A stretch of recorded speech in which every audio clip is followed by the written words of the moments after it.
Hello guys, I'm Ishant and I'm here with you with a new chapter number 2, land, soil, water, natural vegetation, wildlife resources of geography, social science. First time social science. इस chapter में हम land के बारे में पढ़ेंगे, soil के बारे में पढ़ेंगे, वाटर के बारे में पढ़ेंगे, natural vegetation and wild life resources. इस पार्ट में, ये तो पार्ट 1 है, इसके अंदर हम लैंड सॉइल इन दोनों पार्ट्स को समझेंगे। So let's start the video को स्टार्ट करने से पहले अगर आपने मेरे चैनल को सब्सक्राइब नहीं किया है तो नीचे सब्सक्राइब का बटन है, वहाँ जाकर उसे प्रेस कर दीजिए, और ये वीडियो अच्छी लगी हो तो इसे एक थम्स अप दीजिए। तो लैंड की ओर हम स्टार्ट करते हैं। आपका पेज नंबर 9 है ये, यहाँ इस तरीके का लैंड के बारे में शुरू करते हैं। Land, a very important natural resource. Land is a very important natural resource. It is a natural resource. हमने लैंड खुद तो बनाया नहीं है, हम इंसानों ने तो लैंड नहीं बनाया, लैंड तो हमारे पास पहले ही है। लैंड के ऊपर ही हम अपना घर बनाते हैं, माउंटेन्स लैंड पर है, हर चीज़ लैंड पर ही सीमित है। यानी कि अगर लैंड नहीं होंगे तो हम रह ही नहीं कह सकते कहीं भी। सो इसीलिए जो लैंड है वो बहुत ही ज़्यादा इसेंशियल है हमारी लाइफ के लिए, बहुत ज़्यादा इम्पॉर्टेंट रिसोर्स है हमारी लाइफ के लिए।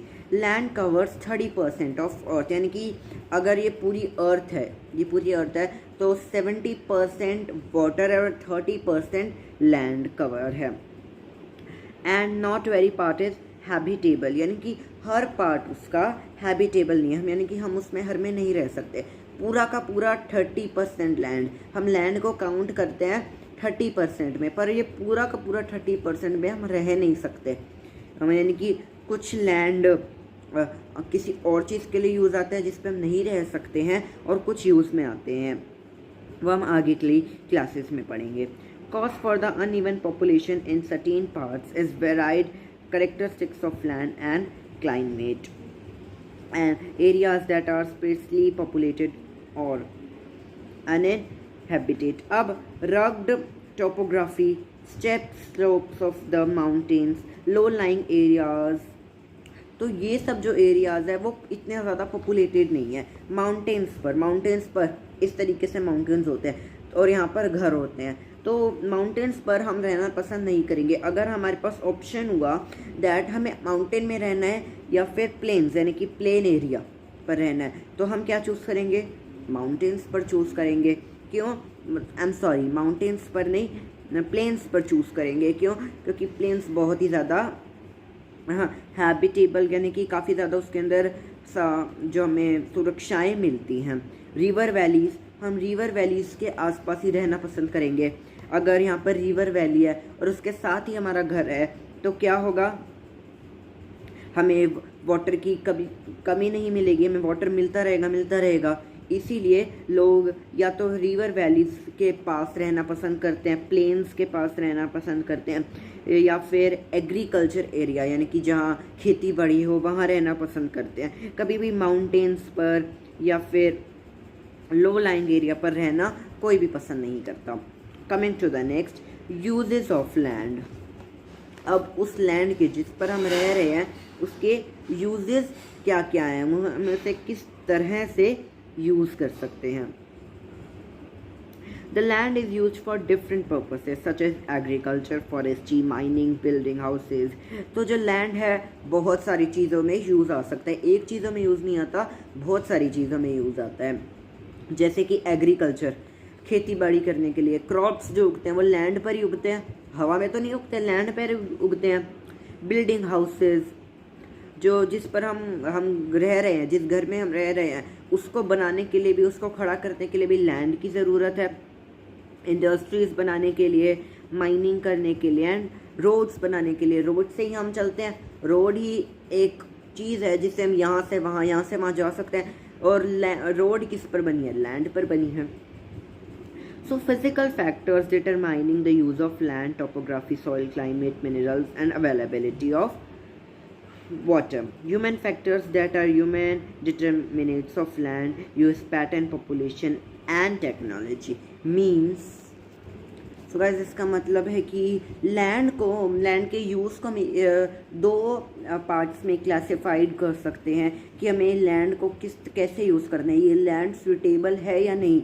सबसे पहला उसकी सॉइल कैसी है, उस लैंड जो ये लैंड है उसके अंदर जो सॉइल है वो सॉइल है कैसी। अगर वो अच्छी सॉइल होएगी, उसका क्लाइमेट अच्छा होगा, मिनरल्स होंगे अच्छे से अच्छे, एंड जो वाटर की अवेलेबिलिटी है ना कि इसके अंदर वाटर ज़्यादा मात्रा में होगा, इन्हीं सभी फिज़िकल फैक्टर्स को देखकर हम लैंड लेते हैं।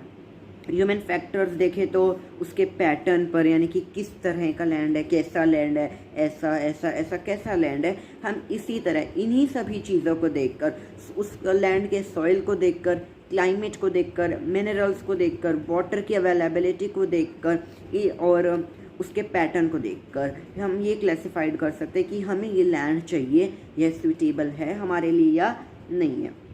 Land can also be classified into two parts, private and public. ये आई एम श्योर आपको पता होगा, आपने कहीं और ज़रूर सुना होगा दैट प्राइवेट लैंड और private land, public land owned by individuals.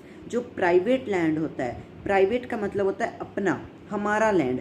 मैंने इस लैंड को ख़रीद लिया, फॉर एग्जांपल मैंने इस लैंड को ख़रीद लिया, तो ये पूरी की पूरी ज़मीन, ये पूरा का पूरा लैंड मेरा ही है। इसके ऊपर ना कोई आ सकता है ना कोई जा सकता है। अगर कोई आएगा कोई जाएगा तो वो मेरी मर्ज़ी से जाएगा। पब्लिक लैंड वो होता है जो सिर्फ पब्लिक के लिए होता है, यानी कि हमारे लिए होता है। मैं भी जा सकता हूँ, आप भी जा सकते हैं, कोई भी वहाँ पर जा सकता है।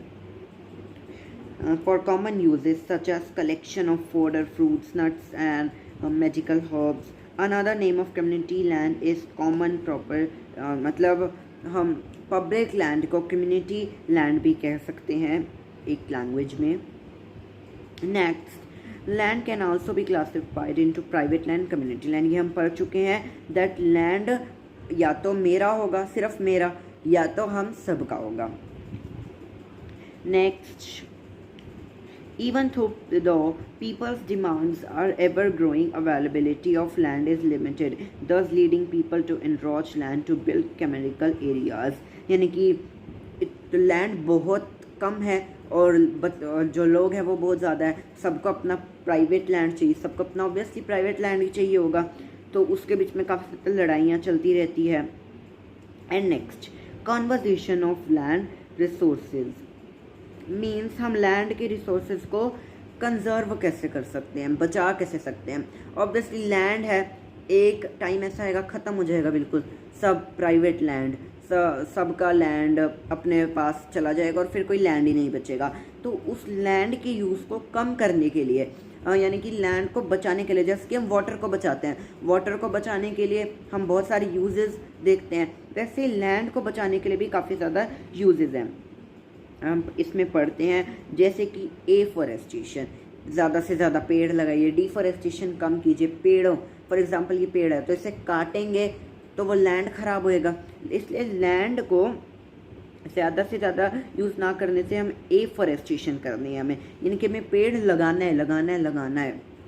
Land reclamation, regulated use of chemical, pesticide and fertiliser, यानी कि लैंड के अंदर जो केमिकल्स होते हैं वो कम से कम डालिए।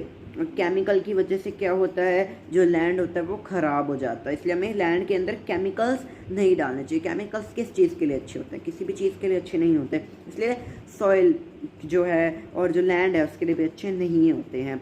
चेक्स ऑन ओवर ग्रेजिंग, यानी कि ओवर ग्रेजिंग नहीं होनी चाहिए, ज़्यादा से ज़्यादा ओवर ग्रेजिंग। अगर काउज़ है और या फिर और कोई भी स्ट्रीट एनिमल है, वो सारा का सारा ओवर ग्रेजिंग, ग्रेस करता जाएगा करता जाएगा करता जाएगा, खाता जाएगा, तो वो लैंड ख़राब हो जाएगा। इसलिए हमें ओवर ग्रेजिंग भी नहीं करनी चाहिए और उन्हें देखना चाहिए। So guys, this is the land part.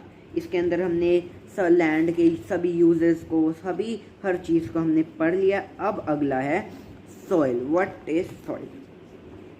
अब उस लैंड के अंदर सॉइल है, वो सॉइल क्या है? The thin layer of grainy substance covering the surface of the earth and closely linked on the to the land is called soil. अर्थ के ऊपर लैंड है, लैंड के ऊपर एक ग्रेनी सा सब्सटेंस है, ये लैंड है, इसके ऊपर एक ग्रेनी सा, यानी कि ग्रेनी का मतलब रेतीला, रेतीला सा एक सरफेस है, उसको हम कहते हैं soil.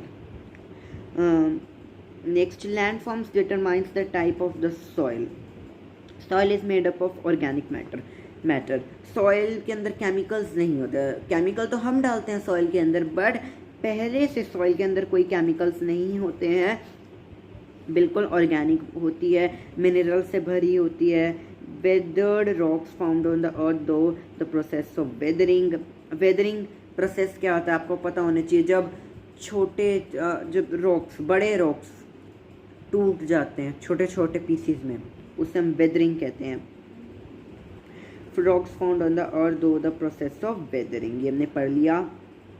The right mix of minerals and organic matter make the soil fertile. अब सॉइल सबको फर्टाइल चाहिए, सॉइल को फर्टाइल करने के लिए हम उसके अंदर केमिकल्स डालते हैं, जो हमें नहीं करना चाहिए। हमें उसके लिए ज़्यादा से ज़्यादा ऑर्गेनिक मैटर डालना चाहिए, ऑर्गेनिक मैटर, मिनरल्स, जैसे कि जिससे जो सॉइल है वो अच्छे से फर्टाइल रहे। Next, landslides. लैंडस्लाइड्स क्या होते हैं? The mass movement of rock debris on earth down a slope is known as landslides.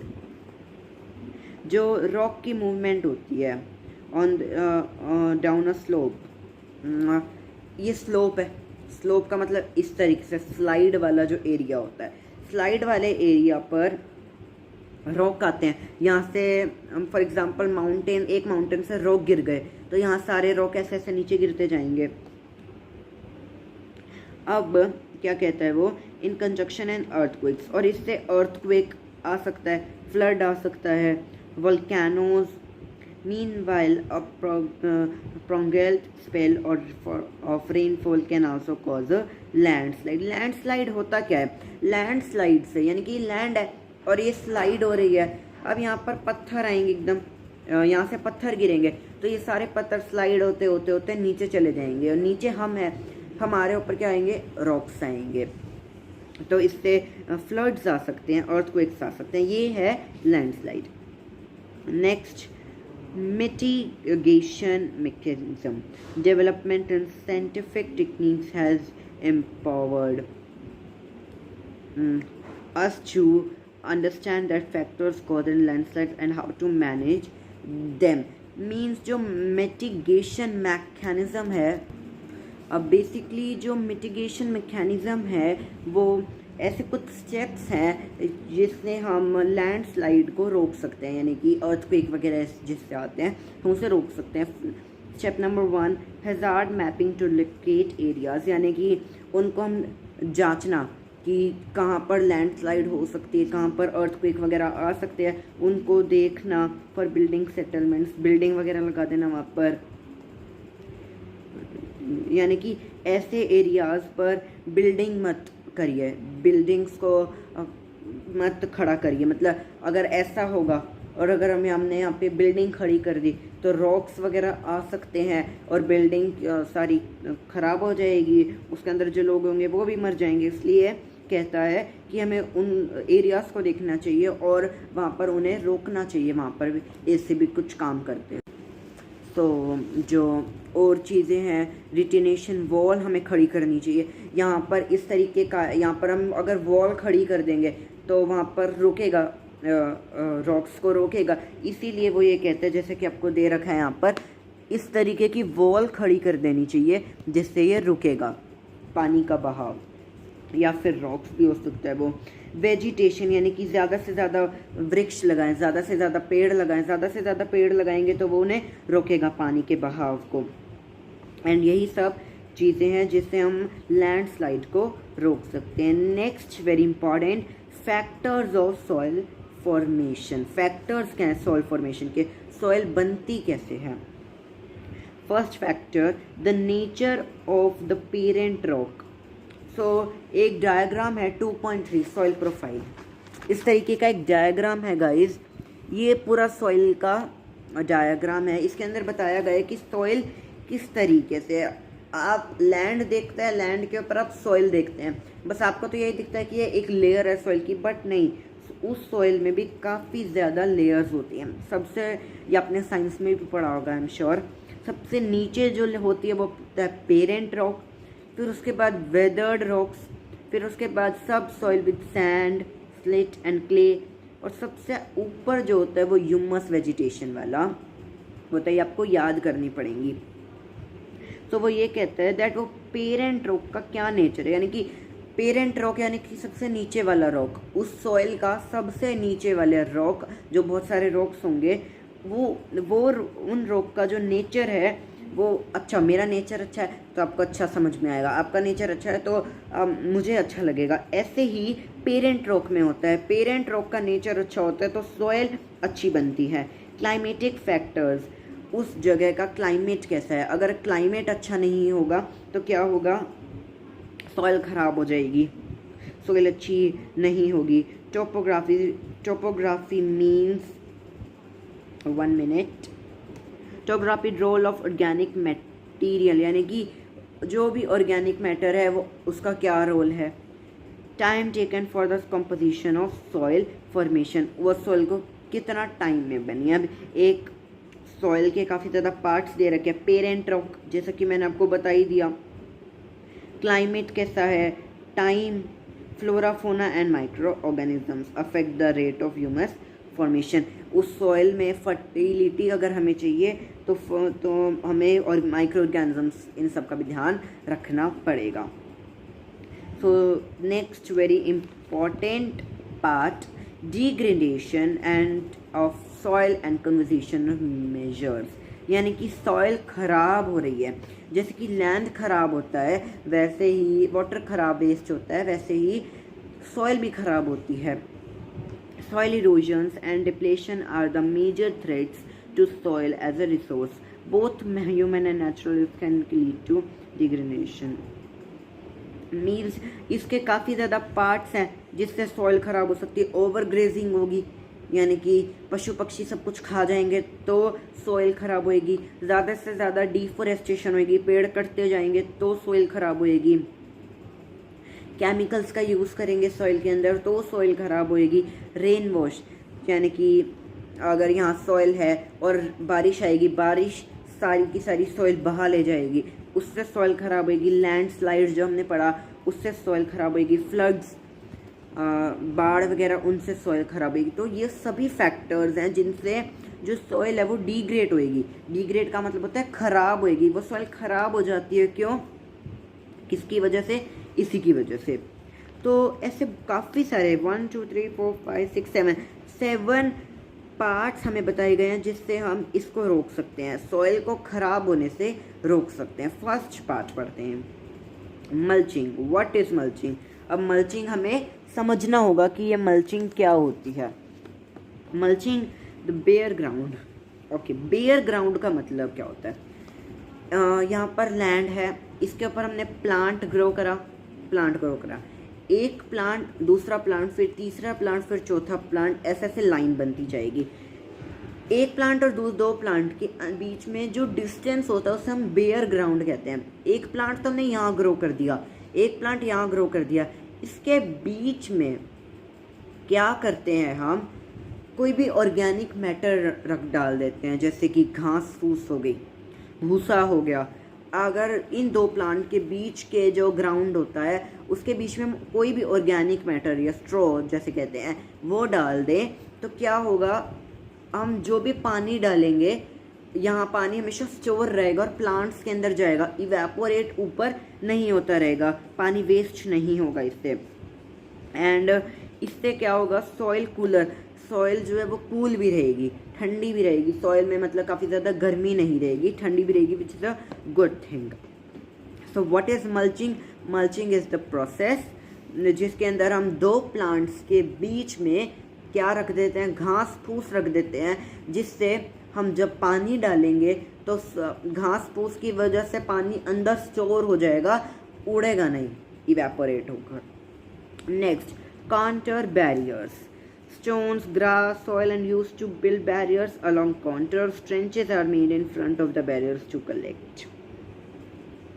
Okay, so barriers बना दिए जाते हैं, यानी कि यहाँ पर फॉर एग्जांपल लैंड है तो यहाँ पर बैरियर्स बना देंगे ग्रास से, सॉइल से, जिससे क्या होगा। अब देखिए मेरी बात ध्यान से समझिए। काउंटर बैरियर्स का मतलब होता है यहाँ पर लैंड है, थोड़ा सा टेढ़ा भी लैंड हो सकता है, ऐसे भी लैंड हो सकता है। उस लैंड के ऊपर हम कोई भी बैरियर, यहाँ पे कोई भी ग्रास से या फिर कोई भी स्टोन से, पत्थरों से बैरियर्स बना देंगे, वॉल्स खड़ी कर देंगे। तो क्या होगा, पानी के बहाव आएगा, पानी का बहाव आएगा जिससे वो रोकेगा। जैसा कि ये लैंड है, अगर यहाँ पर पानी का बहाव आता रहेगा तो यहाँ पर जो प्लांट्स हैं, जो सॉइल है वो ख़राब हो जाएगी, सॉइल की गुडनेस चली जाएगी। उसको रोकने के लिए, वाटर के फ्लो को रोकने के लिए यहाँ पर रॉक्स खड़े करे जाते हैं। लैंड पर इस तरीके से रॉक्स खड़े करे जाते हैं जिससे पानी का बहाव वो रोके। इसे ही हम कहते हैं काउंटर बैरियर्स। बैरियर्स का वही मतलब होता है, जैसा कि शॉप्स के बाहर बैरियर्स लगे होते हैं, वैसा ही कुछ काम करता है। बस ये बैरियर्स क्या करते हैं, पानी के बहाव को रोकते हैं, जिससे जो है वो सॉइल को ख़राब ना करे, पानी सॉइल को ख़राब ना करे। Next rock dam. Rock dam भी कुछ ऐसा ही होता है काउंटर बैरियर्स की तरह, बस हम ये लैंड के अंदर यहाँ पर रॉक खड़े कर देते हैं, जैसा उसमें होता है। यहाँ पर रॉक लगा देंगे, बहुत सारे हमने पत्थर यहाँ लगा दिए तो वो पानी के बहाव को रोकेगा, जिससे क्या होगा, हमारी सॉइल ख़राब नहीं होगी। नेक्स्ट टेरेस फार्मिंग, आपको फिगर 2.5 में भी दिया हुआ है। Terrace farming, broad flat strips और terraces are made on the steep slopes so that flat surfaces are available to grow crops. 1 minute. Okay. So for example, this is a land like this. This is a land. यहाँ पर पानी का बहाव आएगा, फिर से वही बात आ गई, पानी का बहाव आएगा तो सॉइल ख़राब होएगी, प्लांट्स ख़राब होएंगे। बट हम इसको किस तरह से रोक सकते हैं। सीढ़ियाँ नहीं होती जैसे स्टेयर्स, इस तरीके से आप चढ़ते हैं, वैसे हम बना दें इस तरीके से। ये सीढ़ी, दूसरी, तीसरी, चौथी, पांचवी, जैसे स्टेयर्स होती हैं हमारे घर में, जैसे स्टेयर्स होते हैं बिल्कुल सेम लैंड पर हम वैसे ऐसे बना दें तो वो पानी के बहाव को कुछ हद तक रोक देंगे। वो थोड़ा पानी आएगा, जिससे एकदम तेज़ की बहाव नहीं आएगा और वो प्लांट सारे ख़राब नहीं होंगे। इसे हम कहते हैं टेरेस फार्मिंग। टेरेस की तरह, सीढ़ियों की तरह हम चलते जाएंगे और पानी का बहाव भी आराम से चलता जाएगा उन सीढ़ियों की वजह से। अगर बिल्कुल प्लेन होगा तो पानी एकदम ऐसे बहा जाएगा लाइक दिस, इस तरीके से। बट अगर हम ऐसे सीढ़ियाँ बना देंगे यहाँ पर तो पानी धीरे धीरे आएगा, इसलिए इसे ही हम कहते हैं terrace farming. Next intercropping. Different crops are grown in the alternate rows are sown at different types of to protect the soil from rain wash. Rain wash ही है इसके अंदर भी। जैसे कि एक लैंड है, इस लैंड के ऊपर हम डिफरेंट टाइप्स ऑफ क्रॉप्स उगाएंगे। अगर हमने एक लैंड के ऊपर चने का, वो पूरे लैंड के ऊपर चने का खेती कर दी, पूरे लैंड पर चने की खेती कर दी, तो रेन वॉश से वो ख़राब हो जाएगा। बट अगर हम उस लैंड के ऊपर कुछ जगह चने की खेती कर देंगे, कुछ जगह उड़द की दाल की कर देंगे, तो रेन वॉश से ये कम ख़राब होगी। क्योंकि कुछ प्लांट्स बड़े होंगे, कुछ प्लांट्स छोटे होंगे, तो बड़े छोटे इनसे जो रेन वॉश है वो ज़्यादातर ख़राब नहीं कर पाएगा आपकी खेती को। इसीलिए एक लैंड के ऊपर हमें काफ़ी सारे अलग अलग टाइप्स के क्रॉप्स लगाने चाहिए, इसे हम कहते हैं intercropping. Next shelter belts in the coastal and dry regions. जो ड्राई रीजन्स होते हैं, यानी कि जिसकी जो डेजर्ट्स वगैरह होते हैं वो काफ़ी हद तक ड्राई होते हैं। Rows of trees are plant to check the wind movement to protect soil cover, यानी कि बहुत सारे बड़े पेड़ लगा दिए जाते हैं। For example this is a land जहाँ पर हम खेती कर रहे हैं, उसके आसपास बड़े पेड़ लगा देंगे जिससे विंड आएगी, विंड का काफ़ी ज़्यादा तेज़ होगा और वाटर जो रेन वॉश होगा वो भी ज़्यादा से ज़्यादा कम होगा। भाई इसमें भी रेन वॉश की बात करी गई है, बस इसके अंदर बड़े बड़े पेड़ लगा दिए गए हैं। So guys that was the land and soil. अगले पार्ट के अंदर हम वाटर के बारे में पढ़ेंगे, natural vegetation and wildlife के बारे में पढ़ेंगे। अभी तक के लिए bye, see you again in the next video. अगर आपको ये वीडियो अच्छी लगी हो तो give a big thumbs up. Bye bye.